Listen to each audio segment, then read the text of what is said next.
नमस्कार दोस्तों, इस वीडियो में जिस स्टॉक के बारे में हम बात करने वाले हैं उसका नाम है SJVN लिमिटेड।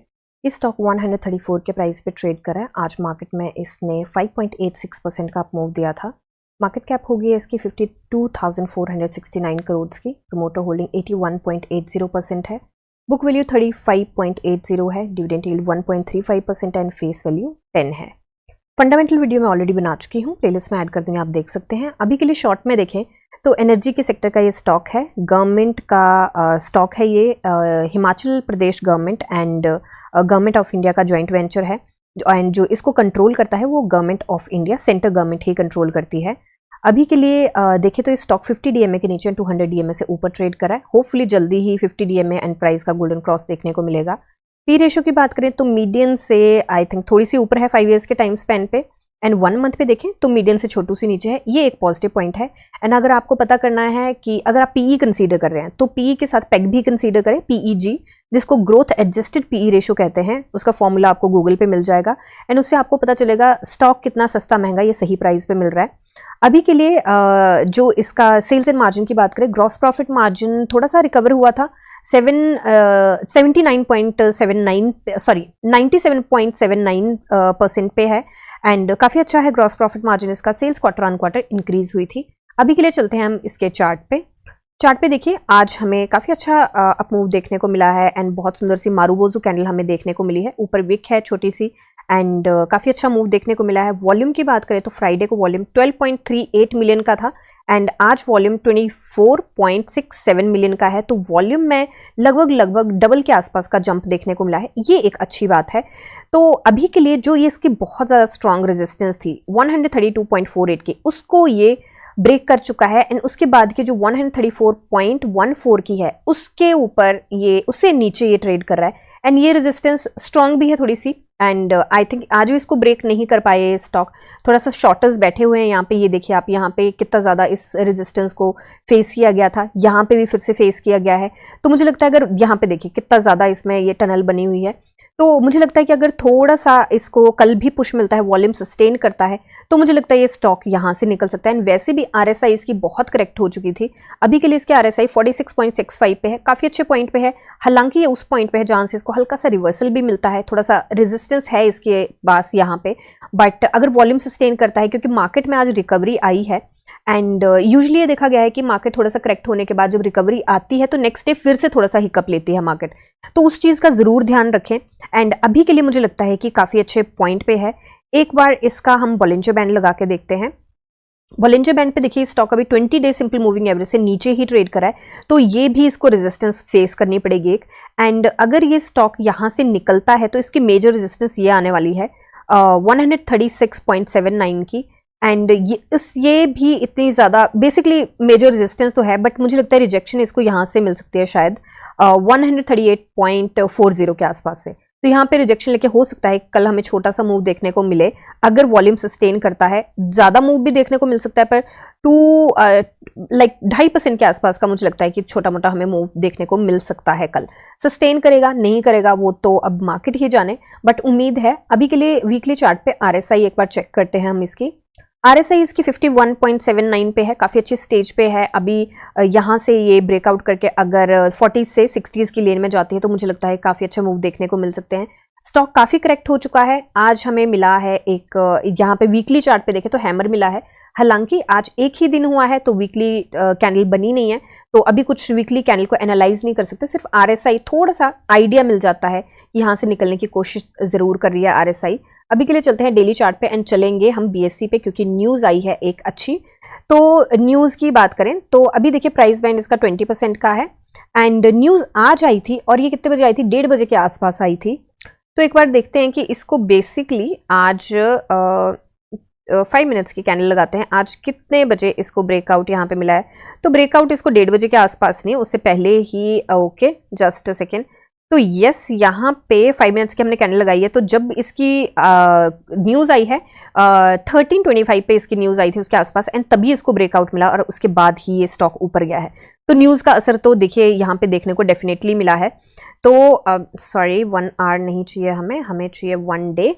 एंड न्यूज़ पे चलते हैं। तो न्यूज़ बेसिकली क्या है, this is to inform that SJVN limited company GMR upper Karnali hydro power limited, जिसको GMR कहते हैं हम शॉर्ट में, and IREDA has signed an MOU for the development of upper Karnali hydro electrical project through joint venture company in Nepal.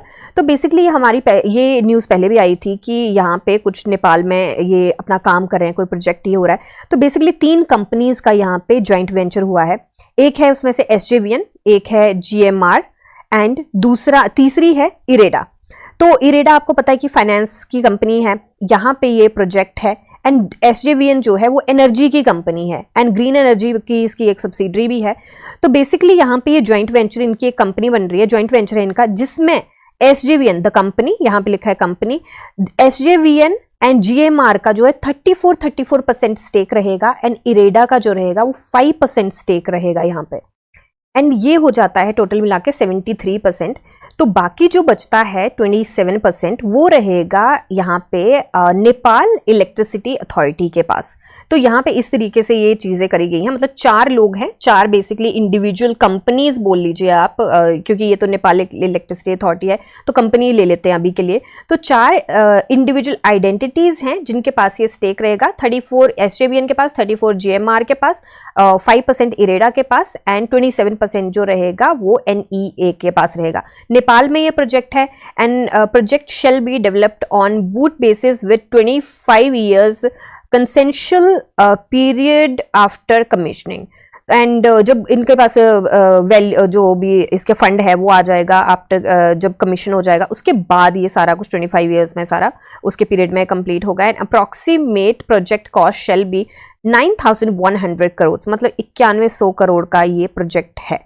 ठीक है, तो ये news है एंड इस न्यूज़ का फर्क जरूर इस पे पड़ा है, स्टॉक में देखने को मिला है। डिलीवरी परसेंटेज की बात करें तो 30%, राउंड फिगर 30% के आसपास गया है। तो 30% का डिलीवरी परसेंटेज बुरा नहीं है, बट जिस तरीके का मूव मिला है, जिस तरीके का वॉल्यूम आया है, उस तरीके से मुझे लगता है जिस तरीके की न्यूज़ है तो 30% बहुत हैवी परसेंटेज भी नहीं है डिलीवरी परसेंटेज का। बट मैं यहाँ पे बेनिफिट ऑफ डाउट लेके चलूंगी एक, क्योंकि ये न्यूज़ आई थी 1:30 बजे के आसपास एंड उसके बाद 1:30 से 2:30, 2:30 से 3:30, तो 2 घंटे के पीरियड में ही मुझे लगता है कि डिलीवरी परसेंटेज ज्यादा देखने को मिला एंड प्रॉफिट बुकिंग मुझे लगता है हो सकता है कि थोड़ी बहुत देखने को मिली हो। तो ये चीज जरूर बेनिफिट ऑफ डाउट दूंगी। तो हो सकता है कि कल अगर मार्केट साथ देती है, मार्केट ग्रीन में रहती है, जिसका अंदाजा हमें यूएस की मार्केट से पता चल जाएगा, तो मुझे लगता है कि स्टॉक भी साथ में निकल सकता है। तो न्यूज अच्छी है। अब यहाँ पे टेक्निकल एनालिसिस की बात करें ट्रेडिंग व्यू की, तो वो तो आई है सेल की, बट मुझे लगता है सेल का नहीं है, ये अपने काफी स्ट्रॉन्ग रेजिस्टेंस को ब्रेक करके बैठा है। यहाँ पे रेजिस्टेंस इसकी जरूर आ सकती है, हो सकता है कि थोड़ा सा ये हिकअप ले, क्योंकि RSI को भी रेजिस्टेंस है, वैसे भी रेजिस्टेंस, क्योंकि प्राइस को यहाँ पे रेजिस्टेंस, तो ऑफकोर्स RSI भी अगर डाइवर्जेंस ना मिले तो उसके अलावा मुझे लगता है RSI भी उसी तरीके से चलती है। तो हो सकता है कि थोड़ी सी यहाँ पे हिकअप इसको मिले, बट मुझे लगता है लॉन्गर रन के लिए वैसे भी स्टॉक बहुत अच्छा है, बहुत अच्छे सेक्टर का है एंड इसके आए दिन न्यूज आती रहती है कि इसके साथ ज्वाइंट वेंचर हो रहा है, इसके साथ ये प्रोजेक्ट खुल रहा है, इस गवर्नमेंट के साथ MOU हो गया, इसके साथ वो हो गया। तो मतलब मेरे को लगता है कि फ्यूचर इसका काफी ब्राइट है एंड लॉन्ग टर्म के लिए मुझे लगता है स्टॉक काफी अच्छा है। रेस्ट अभी के लिए टारगेट अगर लेके चलें तो यहाँ पे 18-19% के आसपास के हमें मूव मिलते हुए दिखाई दिए हैं। तो यहाँ पे मैं मंथ के एंड के कुछ टारगेट लेके चलूंगी। एक बार हम थोड़ा सा पिवट लगा के देखेंगे। तो पिवट अगर हम लगा के देखें तो इसके रेजिस्टेंस का एक बार थोड़ा सा अंदाजा ले लेते हैं हम। तो इसकी ओके जस्ट सेकेंड, तो इसके R2 की रेजिस्टेंस इसके आसपास आ रही है, तो थोड़ा सा इसका लेके चलते हैं हम। R2 की रेजिस्टेंस तो इसकी यहाँ पे इसके आसपास आ रही है, तो मुझे लगता है कि इससे नीचे ही यहाँ कहीं इसको रेजिस्टेंस और यहाँ कहीं ये ट्रेड करता हुआ मुझे लगता है मंथ के एंड तक हमें देखने को मिल सकता है। 13.5% के मूव के आसपास की उम्मीद हम लेके चले हैं एंड 152-151 के बीच में हो सकता है ट्रेड करता हुआ दिखे। रास्ते में इसके रेजिस्टेंस बहुत है, यहाँ पे ही हिकअप जरूर लेगा, 146 के आसपास बहुत स्ट्रॉन्ग हिकअप ले सकता है, उसके पहले 142-143 के आसपास हिकअप लेगा। तो बेसिकली अभी के लिए मुझे लगता है कि शॉर्ट रन की एंट्री के लिए, क्योंकि हम शॉर्ट रन के ही टारगेट लेके चले हैं, तो शॉर्ट रन की एंट्री के लिए मुझे लगता है कि यहाँ पे वॉल्यूम के ऊपर खासा ध्यान दें, क्योंकि रिकवरी जरूर आई है मार्केट में, बट हिकअप भी लेती है, next day market profit booking भी देखने को मिलती है, तो उस चीज का जरूर ध्यान में रख के चले। यहाँ पे इसका रिजल्ट काफी अच्छा आया था इस बार, बट ये स्टॉक नीचे गिरा था और उसका रीजन मुझे ये लगता है कि उसके साथ साथ ही एक न्यूज भी आई थी कि जो इनकी सब्सिडरी है SJVN ग्रीन एनर्जी करके, उसका कुछ स्टेक जो है ये डाइल्यूट कर रहे हैं, तो उसकी वजह से मुझे लगता है थोड़ा सा यहाँ पे डिप हमें देखने को मिला था। लॉन्गर रन के लिए मुझे लगता है बहुत अच्छा पॉइंट है अकोमोलेट करने का, तो ये भी एक चीज जरूर ध्यान में रखने वाली है। तो सेल का तो मुझे डेफिनेटली नहीं लगता कि सेल की यहाँ पे टेक्निकल एनालिसिस आती है। मुझे लगता है यहाँ पे लॉन्गर रन के बाई की आती है और शॉर्टर रन का थोड़ा सा कंफर्मेशन कैंडल का वेट करके एंट्री की आती है, और वो कंफर्मेशन कैंडल है 134 के ऊपर जैसे ही सस्टेन करेगा तो मुझे 134.20 के ऊपर जैसे सस्टेन करेगा तो मुझे लगता है यहाँ पे एंट्री पॉइंट जरूर बनता है। ठीक है, रेस्ट ये सिर्फ और सिर्फ मेरी एनालिसिस है, बाई सेल होल्ड की रिकमेंडेशन नहीं है। आप अपनी एनालिसिस कीजिए, जानिए समझिए, पढ़िए और फिर इन्वेस्ट करिए। मिलते हैं नेक्स्ट वीडियो में, तब तक के लिए शुक्रिया एंड हैप्पी इन्वेस्टिंग।